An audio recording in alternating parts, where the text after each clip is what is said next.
Hoje o nosso bate-papo vai ser com o Wendel Soares, ele é montanhista e também instrutor de escalada. E vai contar pra gente qual que é a diferença aí que tem do montanhismo para outras formas de subida e vertical, para a gente poder entender. Acho que o montanhismo é a parte mais geral, né, desse esporte de aventura. O que tem de subdivisão por aí, Wendel? Tudo bom, Aline?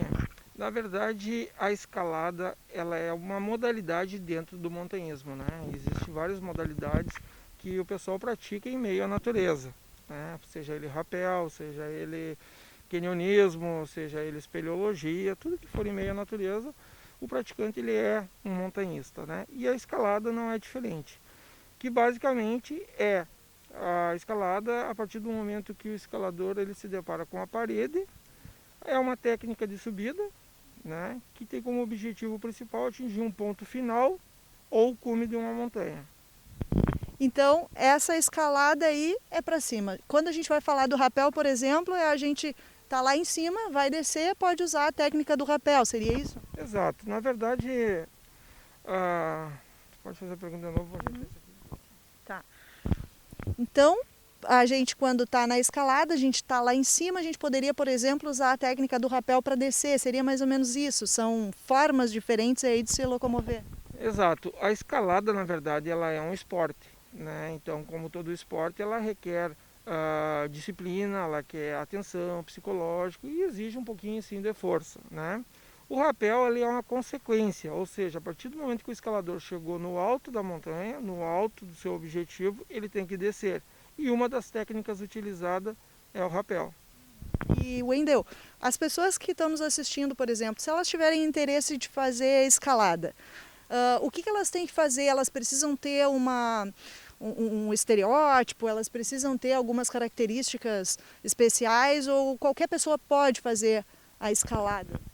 Na verdade, hoje, a pessoa, em primeiro lugar, ela está se projetando em meio a uma área remota, né? Então, meio ambiente, então de acordo, ela vai saber que tem que subir pelo menos um morro, né? Então, a pessoa tem que ter, no mínimo, boas condições físicas, né? Ela não precisa ser um atleta.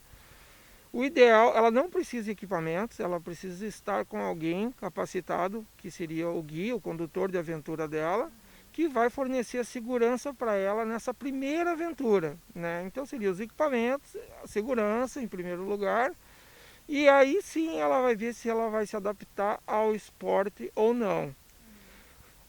Uma vez ela gostando do esporte, que ela viu que realmente ela vai querer dar continuidade, ela vai ter que procurar no mínimo um profissional que forneça um curso, uma empresa, para que passe toda a questão de segurança, de explicar como é que funciona o meio ambiente, o comportamento de meio, né? Para que ela possa, a partir daí, saber exatamente praticar o esporte com segurança. Daí que ela possa se tornar uma esportista, né? Nesse caso de fazer um curso, de poder se capacitar, de saber exatamente o que está fazendo, não ir para uma montanha ou para a natureza sem segurança. Tudo isso aqui seriam os equipamentos necessários para poder ir e que daí talvez o guia, o guia do esporte, né, o condutor, ele vai fornecer a sapatilha, o cinto, enfim, todos esses equipamentos para que a pessoa possa trabalhar. Ela não vai precisar ela comprar. Como é que funciona? Na verdade, na primeira atividade de um iniciante, isso aqui é fornecido pelo guia, né? Então, o tamanho da sapatilha, o magnésio, o capacete, a corda, todo equipamento de segurança será montado por um guia. Posteriormente a um curso, ela vai ter conhecimento de manuseio de todos os equipamentos, ela poderá comprar o próprio equipamento, mas isso somente após o curso. Wendel, se uma pessoa tiver interesse, por exemplo, de se tornar um esportista ou de pelo menos como iniciante ir lá e fazer uma escalada, o que a gente tem aqui que são os equipamentos básicos que o pessoal precisa conhecer, né? Eu estou vendo capacete aqui, corda. O que é o básico e indispensável para a segurança do iniciante, vamos dizer assim? Iniciante, muito bem. Nós temos alguns equipamentos que são básicos aqui, né? Que tem característica de uma escalada esportiva. A escalada esportiva normalmente é até 60 metros de altura, tá? Então nós temos aqui, por exemplo, sapatilha de escalada, elas têm um solado diferenciado, justamente para a pessoa não escorregar. E não é uma sapatilha que você usa antes da escalada, ou seja, você coloca ela somente no momento que vai colocar ela na parede. Se ela sujar, ela já perde a aderência e o praticante poderá escorregar, né? Normalmente elas são justas para quem é iniciante, e nível mais profissional, que o grau de dificuldade é maior, elas já são bem mais apertadas, né? Nós temos aqui o magnésio, né, que é o cloreto de magnésio, que ele é usado desde os ginastas, né, que a gente vê muito na televisão. Ele tem como objetivo eliminar a umidade da mão, ou seja, a sudorese, evitando que o escalador escorregue, né, consequentemente evita um acidente, uma queda, né? Que é uma bolinha de magnésio aqui, que ele é o branquinho. Bom, aqui nós temos, após o magnésio, nós temos uma cadeirinha. Algumas regiões o pessoal conhece como baudrier ou arnês, né? Ou baudrier também. Essa cadeirinha, basicamente hoje nós temos na confecção desses equipamentos de segurança, um fator de segurança de 15:1. É uma baseada em testes de 100 kg, 1.500. Geralmente, os equipamentos não baixam de 2.200 kg de segurança, tá? Na sua confecção. Então, o iniciante vai utilizar uma cadeirinha desses aqui, que é preso na sua cintura e nas pernas, né? Ele vai ser amarrado a uma corda dinâmica, né? Ela tem um coeficiente de elasticidade. A sapatilha, o capacete e preso à corda. Basicamente, para o iniciante é isso. Porque o restante dos equipamentos, nem o rapel o iniciante faz, né? O que é feito depois de um curso, aí ele acaba utilizando todos esses equipamentos, porque ele acaba tendo um maior conhecimento e, é claro, a sua independência para desbravar suas aventuras. Wendel, uma outra pergunta que eu queria fazer para você é uma questão assim que a gente estava conversando até antes.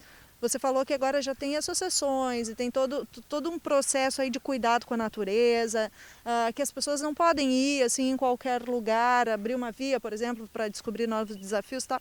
O que a gente pode saber assim em relação aos cuidados com o meio ambiente, com a sustentabilidade, para que esses esportes sejam feitos da maneira mais correta, mais ética possível, né?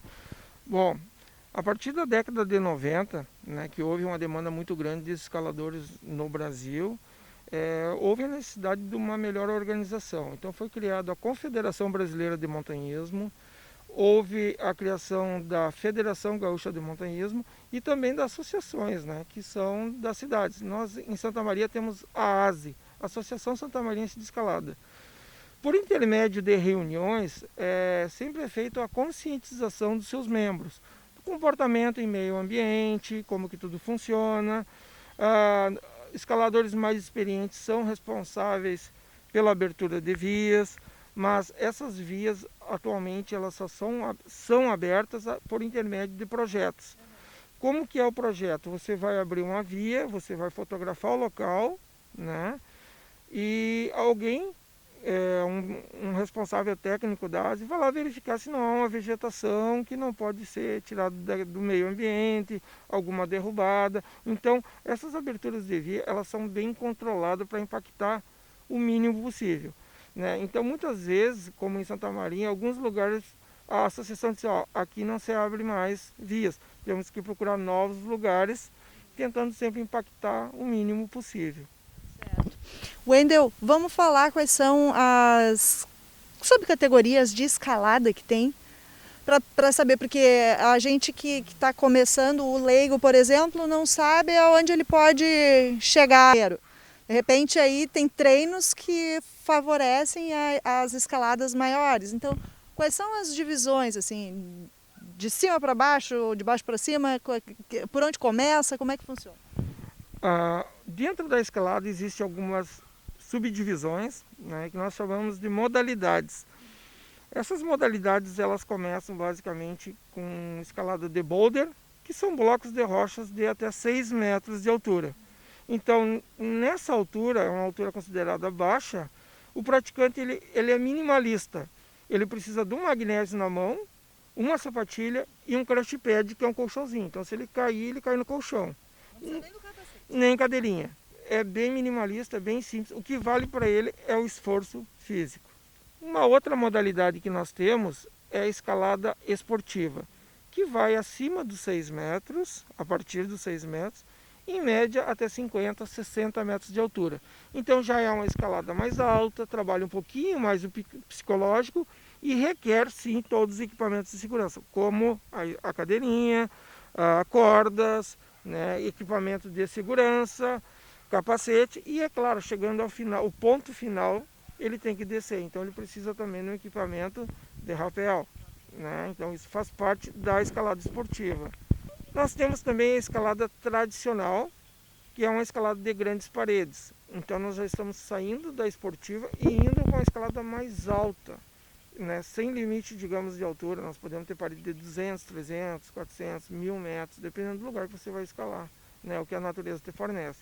Então essas escaladas são tradicionais, requer mais equipamento, uma melhor logística, uma melhor preparação, né? E é uma escalada de grandes paredes que muitas vezes você pega inclusive a neve, né? A questão mais alpina, uma escalada entre rocha e neve no alto da altitude. Nós também temos a escalada alpina, que é uma escalada normalmente de caminhada, onde o pessoal faz o Everest, que não utiliza, por exemplo, o auxílio das mãos na rocha. Então você tem o Aconcagua, então são montanhas de altitude. Você está falando aí dessas montanhas com neve, enfim. Me conta um pouquinho, você tem experiências aí em lugares, né, com neve, com lugares bem difíceis. Conta um pouquinho da sua experiência pessoal em relação a esses desafios maiores aí e que capacita você para ser um montanhista hoje que pode se dizer já passou por várias superfícies aí, já sabe exatamente o que quer dizer essa palavra montanhista, né? Então conta para nós aí como é que foram esses desafios. A partir do momento que a gente inicia no esporte, a gente quer sempre buscar um pouquinho mais da superação. Mas isso é fruto de planejamento, de uma logística, não vem da noite para o dia, você fica bastante tempo escalando na sua região, pegando experiência, o corpo entendendo. E para você, a partir do momento que você se desloca para qualquer outro lugar, muda completamente a realidade, você está lidando com o desconhecido. O interessante, mesmo que você vá para outro lugar, é que você faça todo um mapeamento, uma logística de como as coisas funcionam, inclusive o clima, né? Regiões como Patagônia, por exemplo, são lugares completamente inóspitos, que você caminha até 2 dias para chegar na base de uma montanha. Então qualquer imprevisto num local desse praticamente é extremamente complicado. Então o escalador, para se colocar numa condição dessa, ele já tem que ter uma experiência boa. E, por exemplo, alguns lugares como Bariloche, que tem Cerro Catedral, né, que é muito comum um encontro de escaladores lá, são grandes paredes, né? São outros equipamentos que você utiliza para esse tipo de aventura, né? São grandes paredes. Uma escalada também que me agradou muito, que nós tínhamos uma logística antes da pandemia, que infelizmente acabou não ocorrendo em função disso, foi de escalar vulcões, né? A gente teve experiência no retrasado de escalar 2 vulcões no Chile, né? Foi fantástico essa experiência. Esse ano nós íamos escalar o Lanín e infelizmente as fronteiras fecharam em função da pandemia, não ocorreu. Mas lugares como também Los Gigantes, é um lugar que eu recomendo aos escaladores que estão saindo pegar um pouquinho mais de experiência para escalar um lugar mais alto, né, que tem as vias catalogadas. Então isso é interessante. Los Gigantes é um lugar que também recomendo. Então, Wendel, por exemplo, para a gente encerrar, a pessoa vai fazer vários tipos aí de escaladas durante a vida, enfim, mas quando a gente quer começar e a gente é um iniciante, a gente vai começar na parede indoor mesmo, fazendo um treinamento, buscando um guia, um condutor, um curso, se preparando para depois ir para a natureza, para um desafio aí que tem imprevistos, que tem, né, não é tão controlado. E seria essa a dica. O indoor aí, onde é que a gente pode conseguir ou encontrar? Bom, a partir do momento que a pessoa ela teve o primeiro contato com a escalada, né, ela se identificou com o esporte, ela quer ir mais a ferro, digamos assim, ela quer se tornar um praticante, né, gostou. Então ela vai fazer um curso, né, por questão de segurança, de meio ambiente e tudo mais, né, ela vai saber como que tudo funciona e como que vai ser o manuseio. A partir do momento que ela começa a se desafiar no nosso campo escola, ela vai evoluindo. Em algum momento essa evolução ela vai estagnar, né? É como é um esporte normal que ela vai faltar técnica, experiência, ou força, ou psicológico. Então esse treinamento ele é dado muitas vezes no grau de dificuldade que ela encontra na rocha, ela supre isso no indoor. O indoor, na verdade, ele é uma academia, né? Então, a partir do momento que o atleta ele foi para a montanha, começou a escalar, e em algum momento da sua evolução ele estagnou, por falta muitas vezes de força, de técnica, de experiência, o indoor ele vai suprir também essa carência, porque lá ele vai poder treinar como uma academia, ele vai montar a sua dificuldade em uma parede, né? Então é um centro de treinamento, na verdade. Então muitas vezes, independente do grau que o escalador, a experiência do escalador, o quanto forte ele é na escalada, a sua evolução sempre vai ser dada por este indoor, né? Tem gente que prefere escalar somente indoor, não gosta da natureza, por exemplo. Não é que não gosta, mas prefere o indoor. E muitos não, eles preferem ir em contato com a natureza e se desafiar diretamente lá. Mas normalmente cada escalador tem uma paredezinha em casa. A gente estava falando, você me falou que é praticamente um jogo de xadrez, é saber aonde colocar a mão, onde colocar o pé, e tem que ser meio certeiro, né? Tem que ser meio exata, é uma jogada de mestre. Na verdade, você quando vai escalar, você está diante de um desafio. E do início da sua escalada até o fim, tem um ponto que geralmente o escalador tem maior dificuldade. Todos vão ter essa dificuldade porque a natureza determinou ali que as agarras seriam mais difíceis, digamos assim, ou mais espaçadas ou mais pequenas, e nós chamamos de crux. Esse crux, na verdade, é o ponto difícil, que pode ser embaixo, no meio ou no fim. O que vai acontecer? O escalador, na verdade, ele vai buscar esse grau de dificuldade ou esse movimento, dali ele vai levar para o indoor. No ginásio ele pode montar ali a 1 metro de altura, 2 metros e cair no colchão. Até ele conseguir fazer o corpo dele entender aquele movimento e ele poder voltar lá para a rocha e conseguir passar aquele lance e vencer o seu desafio. É uma estratégia e uma jogada de corpo ali que precisa ser analisada antes, treinada, e a técnica vai funcionar muito bem depois no desafio real. Só para ter um parâmetro. Só para ter um parâmetro, pode. Tem gente que muitas vezes o escalador ele treina até, dependendo do grau de dificuldade do desafio, ele fica 6 meses treinando em um indoor para conseguir acertar o movimento para depois voltar lá e vencer aquele desafio que ficou em aberto. Então é isso, é a dica, né, de repente para o iniciante, e também não só para o iniciante, mas para quem escala, usa muito a técnica do indoor para poder preparar aí uma estratégia de corpo para usar no momento oportuno, né? Wendel, eu quero agradecer, quero dizer que quem nos acompanha e tiver o interesse, né, em se aventurar aí numa escalada, é só procurar o pessoal que sabe, que vai treinar, que vai explicar direitinho tudo, e confiante de que está tudo sob controle, tudo na segurança, e sair para se aventurar um pouquinho, né? E o que você poderia me dizer, assim, para quem está nos assistindo, que o montanhismo, a escalada traz para a pessoa, né? Traz de benefício? Hoje o montanhista por si, ele é minimalista, né? Porque quando você vai para a montanha, você vai escalar, você tem o fator peso é muito importante, então você acaba não tendo como levar muita coisa. Então você acaba trazendo isso para a vida, né? Sendo minimalista. A questão de estar em contato com a natureza, isso desopila a mente do escalador. Então é normal que muitos escaladores trabalham durante a semana toda no corre-corre e final de semana vai para a natureza, é esse contato aqui, é o desafio. E o mais importante é que esse esporte é uma superação pessoal. Ele não está competindo com outra pessoa, ele está competindo com ele mesmo e contra a parede. Ele tem que estar mais forte que o desafio para vencer. Então é algo pessoal.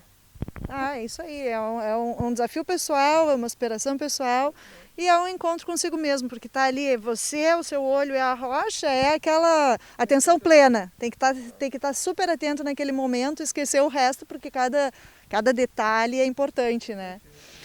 Eu quero agradecer pelas informações que você nos deu, agradecer pelas dicas e por também contribuir um pouquinho com essa experiência que você tem aí na escalada, no montanhismo. E numa próxima oportunidade vamos fazer outros vídeos aí para mostrar um pouquinho do trabalho na prática, né? Foi um prazer, Aline, né, falar um pouquinho sobre a escalada, que é algo que a gente é apaixonado, a gente já está há muito tempo aqui em Santa Maria levando esse esporte para os iniciantes, né, que vem crescendo cada vez mais os adeptos, e quando precisar estamos aí, tá? Certo, muito obrigada. Agora bora para uma pedra, né? Até mais.